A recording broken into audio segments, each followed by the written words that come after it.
नमस्कार दोस्तों, मैं रामू कुमार यादव एजुकेशन क्लासेस रामू में आपका स्वागत करता हूं।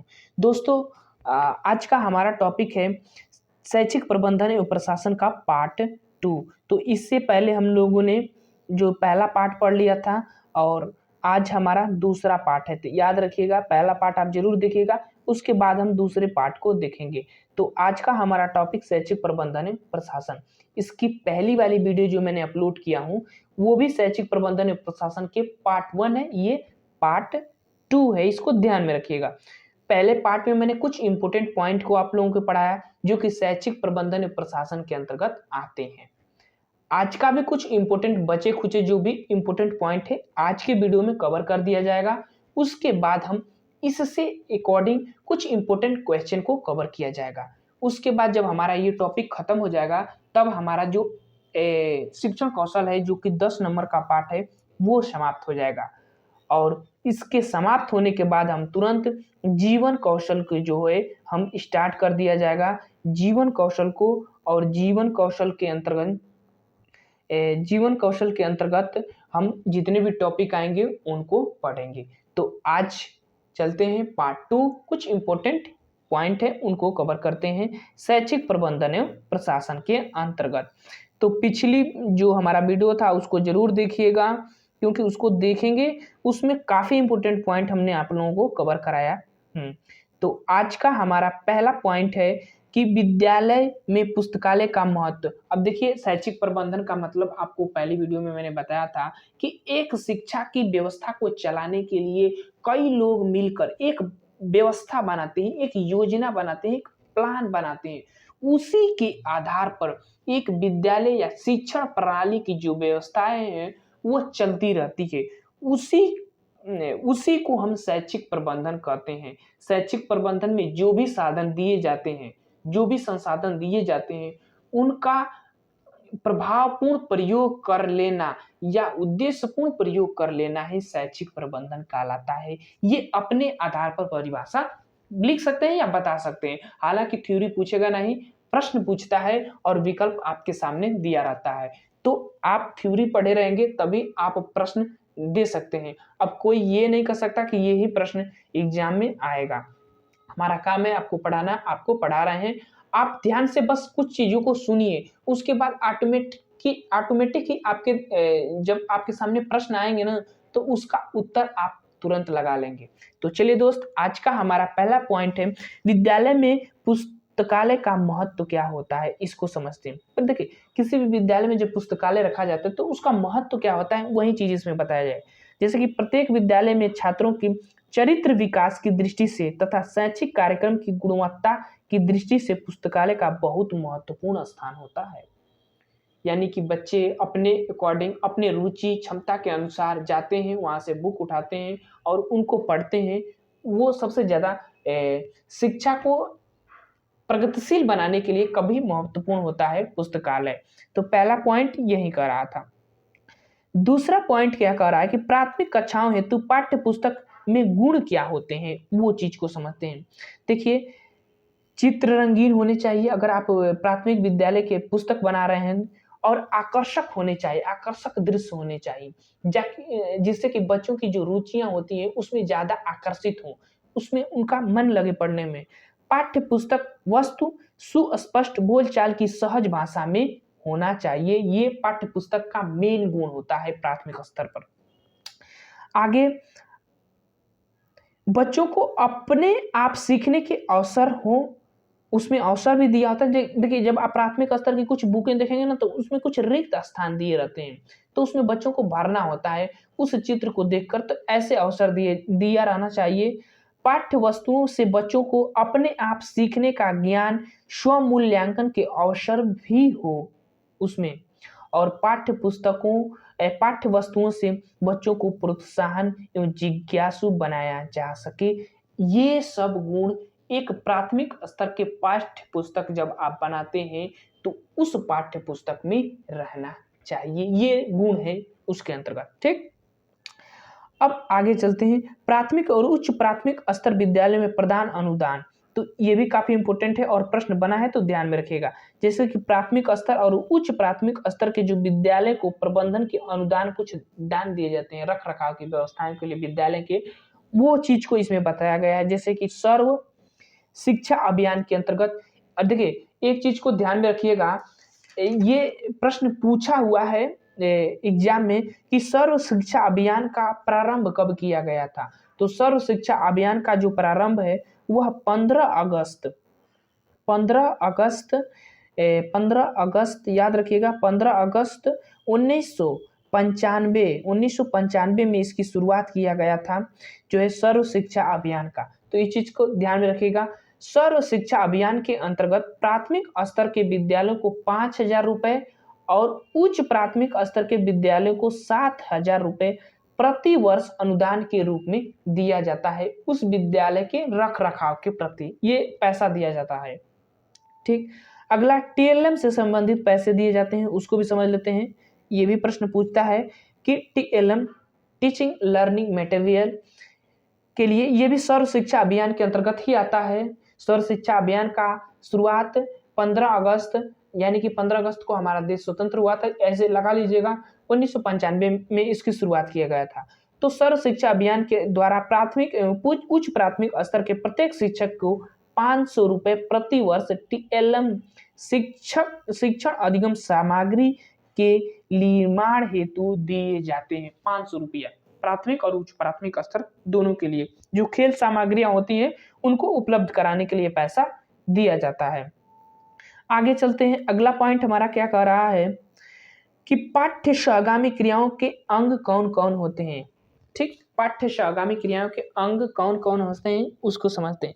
देखिए, पाठ्य सहगामी क्रियाएं के अंतर्गत विद्यालय में खेल कूद, शैक्षिक कार्यक्रम जैसे वाद विवाद, निबंध आदि, सांस्कृतिक कार्यक्रम, राष्ट्रीय पर्व, शैक्षिक भ्रमण, बागवानी, सत्र समारोह आदि पाठ्य सहगामी क्रियाओं के अंतर्गत आते हैं।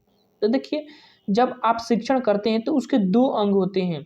एक तो आप शैक्षिक क्षेत्र का अंग कह सकते हैं और एक पाठ्य सहगामी क्रियाओं के अंतर्गत। तो शैक्षिक स्तर के अंतर्गत की अगर हम बात करें तो उसमें पढ़ाया जाता है, पुस्तकों के ज्ञान दिया जाता है बच्चों को।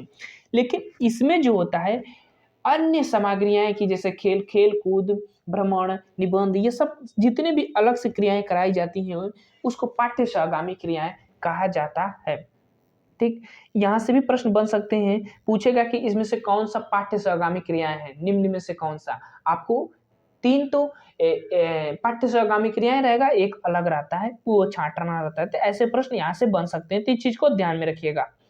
आगे चलते हैं। अगला हमारा पॉइंट है शैक्षिक एवं सांस्कृतिक कार्यक्रम कौन कौन से होते हैं प्राथमिक स्तर पर। शैक्षिक एवं सांस्कृतिक कार्यक्रमों में वाद विवाद, कविता पाठ, भाषण, कवि दरबार, निबंध, अंताक्षरी, समूह गान, लोकगीत, लोक नृत्य, नाटक, देश गान, नृत्य, विषयवार प्रश्नोत्तरी आदि क्रियाएं कराई जा सकती है। तो इस चीज को ध्यान में रखिएगा। आदि क्रियाएं जो शैक्षिक सांस्कृतिक कार्यक्रम के अंतर्गत, ये सब आप करा सकते हैं। आगे चलते हैं। आगे चलने के बाद शैक्षिक सांस्कृतिक कार्यक्रमों से छात्रों को लाभ क्या क्या होता है। शैक्षिक एवं सांस्कृतिक कार्यक्रमों से छात्रों में चिंतन शक्ति, स्मरण शक्ति, तर्क, विश्लेषण, आत्म प्रदर्शन आदि गुणों का विकास होता है। तो इस चीज को, लाभ को भी ध्यान में रखिएगा कि शैक्षिक एवं सांस्कृतिक कार्यक्रमों से बच्चों को लाभ क्या होता है, इस कार्यक्रम के अंतर्गत आप क्या क्या करा सकते हैं, ये चीज को ध्यान में रखिएगा। आगे चलते हैं। सत्रांश समारोह के दिन विद्यालय में होता है। सत्रांश समारोह के दिन विद्यालय में क्या होता है, तो सत्रांश समारोह में विद्यालय में होने वाली शैक्षिक और सांस्कृतिक कार्यक्रम जैसे पोस्टर प्रतियोगिता, प्रोजेक्ट कार्य, भाषण प्रतियोगिता, रचनात्मक कार्य, हार्ट सीट खेल, लकी ड्रॉ खेल, सुलेख प्रतियोगिता, गद्य एवं पद्य से गद्य में रूपांतरण की जो प्रतियोगिताएं हैं वह 17 समारोह के दिन विद्यालय में होता है। यानी कि जब सत्र समाप्त होने वाला होता है पढ़ाई का, तो उस समय ये सब कराया जाता है। ठीक, अब अगर चलते हैं, अगला भी इम्पोर्टेंट पॉइंट है, इसमें कहा गया है कि कन्वर्जन कास्ट क्या होता है, इंपॉर्टेंट पॉइंट है, इसको ध्यान में रखिएगा। प्राथमिक एवं पूर्व माध्यमिक विद्यालयों में मध्याह्न भोजन में प्रत्येक बच्चे के ऊपर जो धनराशि निर्धारित रहती है उसे ही कन्वर्जन कास्ट कहा जाता है। तो कोई पूछे आपसे या प्रश्न भी पूछ सकता है कि कन्वर्जन कास्ट क्या होता है, तो जो बच्चे होते हैं उन पर जितने रुपए निर्धारित किया जाता है खर्च करने के लिए सरकार के द्वारा, उसी को हम कन्वर्जन कास्ट कहते हैं, मध्याह्न भोजन के रूप में, मिड डे मील जिसको कहा जाता है, मिड डे मील जिसको कहा जाता है। तो इस चीज को ध्यान में रखिएगा। अब आगे चलते हैं, आगे पॉइंट का है जैसे कि आपदा प्रबंधन के लिए आवश्यक है। आपदा प्रबंधन के लिए क्या आवश्यक है, बच्चों को बताना है आपको आपदा प्रबंधन में।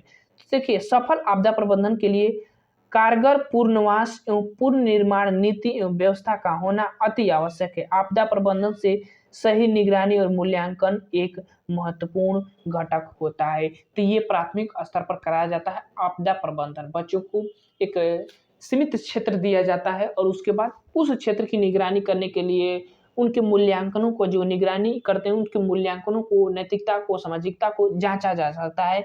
उसी के आधार पर आपदा प्रबंधन किया जाता है विद्यालय के स्तर पर। ठीक, अगला पॉइंट है समवृत्ति क्या होता है, उसको समझते हैं। देखिए, समवृत्ति कोई ऐसे व्यवसाय को जिसके लिए किसी विशिष्ट अध्ययन और प्रशिक्षण की आवश्यकता होती है तथा जिसका प्रयोजन किसी निश्चित शुल्क अथवा पारिश्रमिक के बदले सामान्यतः कौशलपूर्ण सेवा और मार्गदर्शन प्रदान करना होता है, उसी को समवृत्ति कहा जाता है। तो समवृत्ति से समझ ही गए होंगे कि आप जब समवृत्ति आपको दिया जाता है या कराया जाता है तो उस समय आपके विशिष्ट जो अध्ययन होते हैं, प्रशिक्षण होते हैं, उसकी आवश्यकता की पूर्ति की जाती है, जिससे आपके अंदर प्रयोजन और निःशुल्क और परिश्रम में बदलने की सामान्य कौशल आपको प्राप्त होता है और मार्गदर्शन भी प्राप्त होता है, उसी को समवृत्ति कहते हैं। समवृत्ति के कुछ प्रमुख लक्षण भी होते हैं, अभिलक्षण भी होते हैं, उसको समझते हैं, यहाँ से प्रश्न बन सकते हैं। जैसे समवृत्ति के कुछ विशिष्ट अभिलक्षण भी होते हैं, जैसे समवृत्ति विशिष्ट ज्ञान भंडार और विस्तृत प्रायोगिक प्रशिक्षण की अपेक्षा रखती है। समवृत्ति आवश्यक समाज सेवा प्रदान करती है। समवृत्ति अपने सदस्यों से निरंतर सेवाकालीन प्रशिक्षण की अपेक्षा भी करती है। तो समवृत्ति का इतना महत्वपूर्ण योगदान होता है। और अगला पॉइंट है समवृत्ति से ही संबंधित कि समवृत्ति के हितों की रक्षा के लिए प्रत्येक समवृत्ति का एक सुनिश्चित सदस्य वर्ग भी होता है। आगे प्रत्येक समवृत्ति की अपनी आचार संहिता भी होती है और प्रत्येक समवृत्ति अपना निजी समवृत्ति संगठन गठित करती है। प्रत्येक समवृत्ति अपने सदस्यों को समवृत्तिक जीवन के प्रति आश्वस्त करती है। आश्वस्त करती है मतलब एक दृढ़ लक्ष्य, दृढ़ बनाती है अपने जीवन के प्रति समवृत्ति। ठीक, तो ये समवृत्ति से कुछ महत्वपूर्ण पॉइंट थे। आगे चलते हैं, आगे भी कुछ महत्वपूर्ण पॉइंट है, जैसे अध्यापक के अन्य प्रभावी गुण। देखिए, एक बच्चों का जो व्यवहार होता है वो अध्यापक का व्यवहार ज्यादा प्रभावित करता है बच्चों के व्यवहार को। तो अध्यापक के भी तो कुछ गुण होने चाहिए, जैसे विषय वस्तु पर आधारित तथा शैक्षिक कौशलों के साथ साथ अध्यापक के अन्य प्रभावी गुण हैं, जैसे कि उत्तरदायित्व का भी बोध होना चाहिए, अध्येताओं के प्रति सरोकार की भावना होनी चाहिए, अध्येताओं के प्रयासों की स्वीकृति और सराहना भी करनी है आपको, और प्रत्येक अध्येता के एक विशिष्ट व्यक्ति के रूप में मान्यता भी देना है और स्नेह भाव रखना है, लगाव भी विशिष्ट करना है आपको बच्चे के प्रति। तो ये एक अध्यापक के या एक प्रभावी अध्यापक के गुण कह सकते हैं, क्योंकि बच्चों का जो व्यवहार होता है वो अध्यापक के व्यवहार का अनुकरण सबसे ज्यादा करते हैं। तो इस चीज को ध्यान में आपको रखना है। आगे चलते हैं, उपबोधन का अर्थ है। उपबोधन को भी समझते हैं कि उपबोधन होता क्या है। तो देखिए, उपबोधन का अर्थ है उपबोधन का अर्थ सलाह देना होता है। प्रभावी उपबोधन की दृष्टि से अध्यापक का सर्वाधिक महत्वपूर्ण गुण समस्या वाले विद्यार्थियों के अभिनिर्धारण के प्रति उसकी संवेदनशीलता होती है। यानी कि कोई समस्यात्मक बालक आपके सामने है या उसकी कोई समस्याएं हैं, तो उसका आपको निर्धारण करना है, बताना है और उसके जो समस्याएं हैं उसके प्रति आपको संवेदनशील रहना है। ये उपबोधन का अर्थ होता है। ठीक, आगे चलते हैं और लास्ट हमारा पॉइंट है शिक्षण पूर्व चरण में अध्यापक की भूमिका। शिक्षण पूर्व चरण में अध्यापक की भूमिका क्या क्या होती है उसको समझते हैं।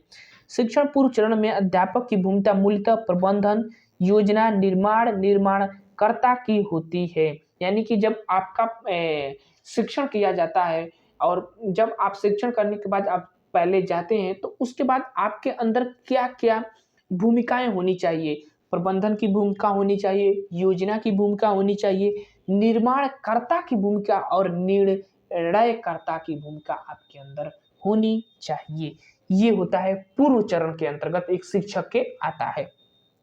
आगे इस चरण में अध्यापक शैक्षिक उद्देश्य निश्चित करता है। शैक्षिक उद्देश्य यानी शिक्षा के जो भी उद्देश्य होते हैं उसको निश्चित करता है। उन उद्देश्यों की प्राप्ति के लिए उपाय निर्धारित करता है, योजना बनाता है और उद्देश्यों की प्राप्ति की सीमा के मापन के लिए युक्तियां भी सोचता है अध्यापक।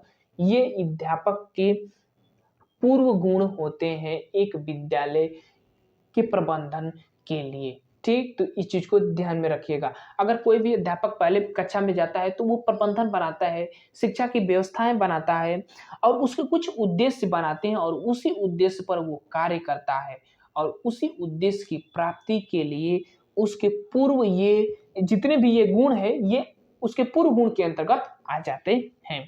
तो ये था हमारा शैक्षिक प्रबंधन एवं प्रशासन के कुछ महत्वपूर्ण हेडिंगे, मतलब कुछ पॉइंटे थे, मैंने आपको कवर करा दिया, वन लाइनर की तरह थे, मैंने आपको बताया हर चीज को। अब देखिए हमारे तरफ से ये शैक्षिक प्रबंधन के अंतर्गत जितने भी इंपॉर्टेंट पॉइंट आने वाले थे मैंने उनको आपको कवर करा दिया। अब हमारा अगला टॉपिक यानी कि हम तो पहले अब इसके बाद इसके प्रैक्टिस सेट को हल करेंगे और उसके बाद हमारा ये जो शिक्षण कौशल का पाठ है वो समाप्त हो जाएगा। तो चलिए दोस्त अब वीडियो को समाप्त करते हैं। वीडियो पसंद आए तो चैनल को लाइक और शेयर सब्सक्राइब जरूर कीजिएगा। Thank you for watching this video.